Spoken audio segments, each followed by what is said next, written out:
அனைவருக்கும் வணக்கம். எபிசோட் 18. சந்திரிகா மௌனமாக காரை டிரைவ் பண்ணி கொண்டு வந்தார். என்ன பரிமளம், மாப்பிள்ளை பிடிச்சிருக்கா என்றார். என்னங்க என்கிட்ட கேக்குறீங்க? இந்த கேள்வி நம்ம சந்திரி கிட்ட தான் கேட்கணும் என்றாள் சந்திரிகாவின் அம்மா பரிமளம். கேட்கலாம், சீனியாரிட்டி படி கேட்கலாம்னு நினைக்கிறேன். நீ முதல்ல உன்னோட ஒப்பீனியனை சொல்லு என்றார். நான் எதிர்பார்க்கவே இல்லைங்க. ஏதோ பையன் படிச்சிருக்கான், ஏதோ சுமாரா இருப்பான்னு நினைச்சேன். செம்ம பர்சனாலிட்டிங்க, ரொம்ப பிடிச்சிருக்குங்க. என்னமோ நம்ம சந்திரிக்கே பிறந்த மாதிரி தெரியுது. நான் நம்ம வீட்டு மாப்பிள்ளையா வரப்போறவர் எப்படிலாம் இருக்குன்னு நினைச்சனோ அதை விட இன்னும் அட்டகாசமாக இருக்கார். போதும் கொஞ்சம் மிச்சம் இருக்கட்டும், நானும் கொஞ்சம் பேசிக்கிறேன், எனக்கும் ஆசை இருக்குமில்ல என்றார் அப்பா மணிவாசகம். சந்திரிகா இடது கையால் ஸ்டெய்ரிங்கை பிடித்து படி வலது கையால் வாய் மூடி கிளிக்கென்று சிரித்தாள். என்னடா சந்திரிமா, பிடிச்சிருக்கா என்றார் அப்பா. அப்பவே சொல்லிட்டேனேப்பா, ஃபர்ஸ்ட் இஸ் மை பெஸ்ட் சாய்ஸ்னு தான். நான் எப்பவுமே ஃபர்ஸ்ட்டை தான் சூஸ் பண்ணுவேன், அது உங்களுக்கே தெரியுமேப்பா என்றார். அப்ப நாங்க எங்க மருமகன்னு வாய் நிறைய சொல்லிக்கலாம் இல்லையாடா என்றார். ஓ எஸ், உங்களுக்கு பிடிச்சிருக்கணும் என்றாள். அதான் பார்த்ததுமே பிடிச்சு போச்சே என்றனர் அம்மாவும் அப்பாவும். சந்திரி, நேரா மீனாட்சி அம்மன் கோவிலுக்கு வண்டியை திருப்பு என்றார் அப்பா. நான் நினைச்சேன், சொல்லிட்டீங்க என்றாள் அம்மா. அதுதாண்டி தாம்பத்தியம் என்று சிரித்தார். சிரித்துக்கொண்டே யூட்டன் எடுத்து வண்டியை மீனாட்சி அம்மன் கோயிலுக்கு அருகில் பார்க் பண்ணினாள் சந்திரிகா. அர்ச்சனை சீட்டு வாங்குங்க என்றாள் அம்மா.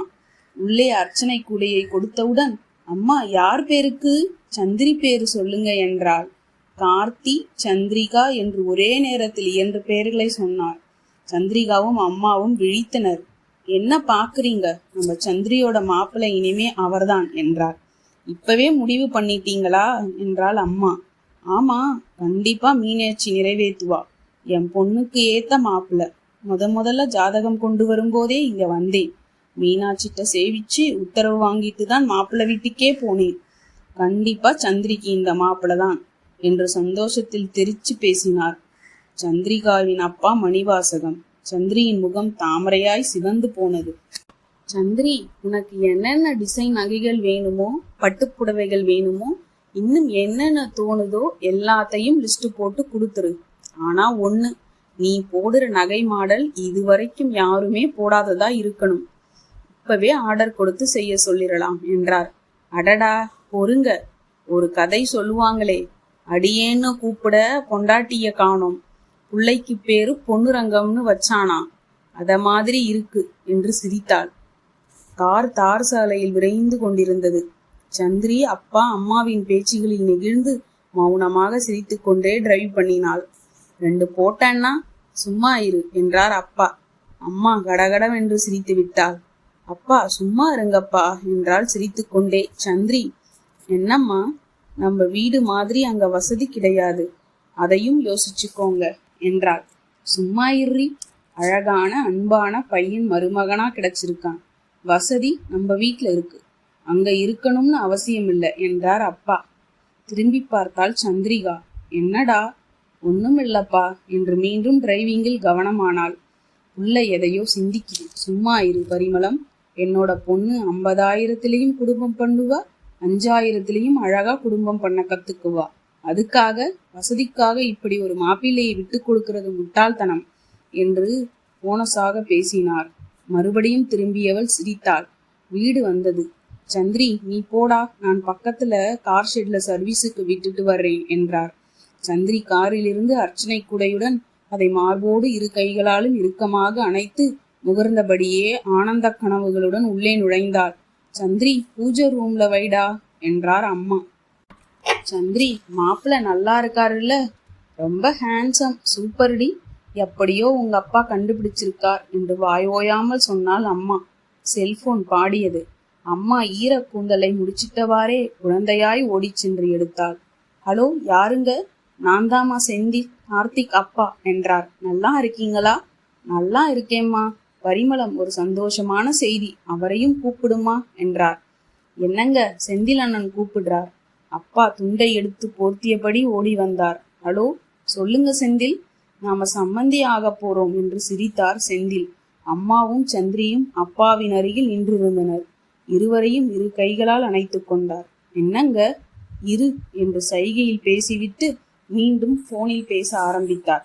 சொல்லுங்க சம்மந்தி என்று தைரியமாக பேசினார்.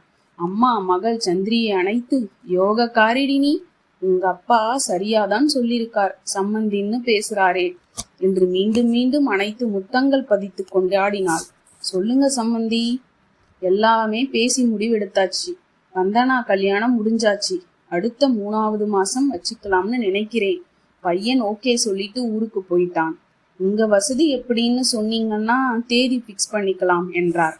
எனக்கு ஒன்றும் அப்ஜெக்ஷன் இல்லைங்க. நாளைக்கு என்னாலும் சந்தோஷம்தான். எங்க கிட்ட எதுவுமே கேட்க வேண்டாம். எல்லாமே உங்க முடிவுதான் என்றார் சந்திரியின் அப்பா. சொன்னேன் பாத்தியா, மீனாட்சி சரியா செஞ்சிருக்கா. பூ போட்டு பார்த்தேன், குங்குமம் கொடுத்தா என்று தரையில் கால் பாவம் மிதந்து குதூகலித்தார். ஸ்வீட் பண்ணடி பரிமளம். இனி மாப்பிள்ள லீவ்ல வந்தா இனி கண்டிப்பா நம்ம வீட்டுக்கு வருவார். நீ புது பொண்ணாட்டம் ஒளிஞ்சுக்கிட்டு கோணிக்கிட்டு நிக்காத. நல்லா பேசணும், நல்லா வாய்க்கு ருசியா செஞ்சு போடணும். சந்திரி, மாப்பிள்ள போன் பண்ணனா தைரியமா பேசலாம். ஒருத்தருக்கு ஒருத்தர் பேசி புரிஞ்சுக்கணும். அவர் சொன்னா நீ கூட போன் பண்ணி பேசிக்கலாம். இப்பெல்லாம் காலம் மாறி போச்சு. வீட்டுக்கு வந்தா நல்லா பேசு என்று அப்பா மூச்சு விடாமல் உத்தரவு போட்டுக்கொண்டே அந்த டிவி ஹாலில் நடந்தார். அப்பாவின் சுதந்திரத்தை கண்டு வியந்தாள். தனக்குள் நின்ற அவன் முகம் பார்த்து முத்தமிட்டு சிரித்து கொண்டாள். அடுத்து வரும் ஒவ்வொரு நாட்களிலும் ரிங்டோன் கேட்டதும் பறந்து போய் எடுப்பதும் மிஸ்டுகால் பார்ப்பதும் அவளின் வாழ்க்கையில் வாடிக்கையாகி போனது. ஒரு நாளைக்கு நாமளே பேசிட்டாதான் என்ன? சரியான கல்லுளி மங்கன், வெக்கத்தை பாரு என்று மனதுக்குள் அவனை சீண்டி விளையாடி பார்த்து கொண்டாள். இரவில் ஒவ்வொரு நாளும் அவர் வருவாரோ என்று எதிர்பார்த்தாள். ஒருவேளை என் நம்பர் தெரியாதோ என்று தன்னை சமாதானப்படுத்தி கொண்டாள். சந்திரி, போன் எடுமா என்றார் அம்மா. அண்ணி, ஆஷா பேசுறேன், நல்லா இருக்கீங்களா?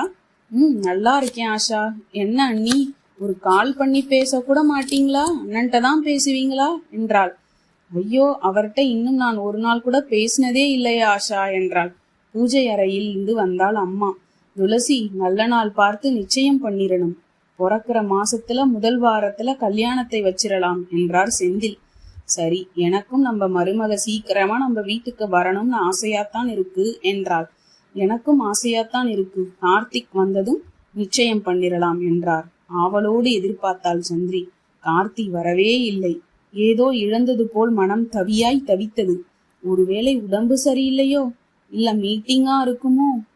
பேங்க் ஆச்சே, லோன் மேல அப்படி இப்படின்னு ஏதாச்சும் இருக்கும்.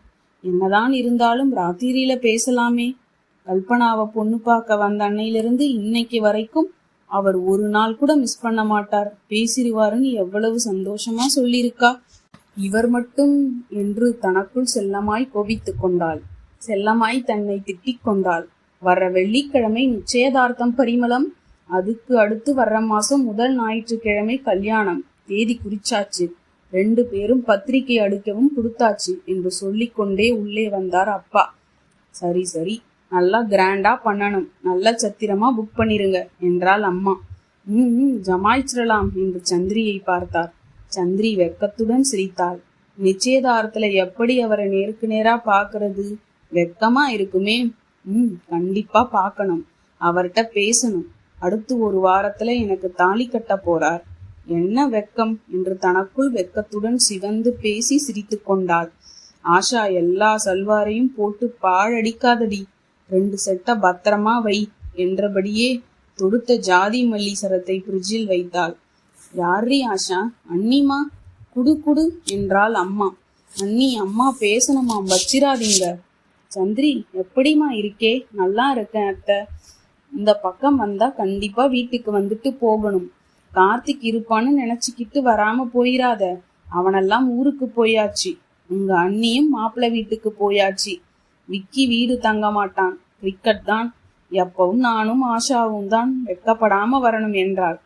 அண்ணி, இன்னைக்கு மீனாட்சி அம்மன் கோயிலுக்கு போறோம், நீங்களும் வாங்க, மீட் பண்ணலாம் என்றாள் ஆஷா. சரி ஆஷா, வந்துடுறேன் என்றாள் சந்திரி. நாத்தியும் மாமியும் பேசியதில் மனம் துள்ளியது. அம்மாவுடன் கோயிலுக்கு போய் வெகு நேரம் அவர்களுடன் பேசி கழித்தனர்.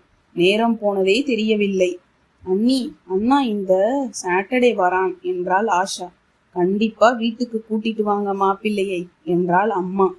மலங்க மலங்க விழித்த சந்திரிக்கு நிம்மதியாக இருந்தது. சந்திரி, என்னடி சண்டே வருவாரா என்றாள்.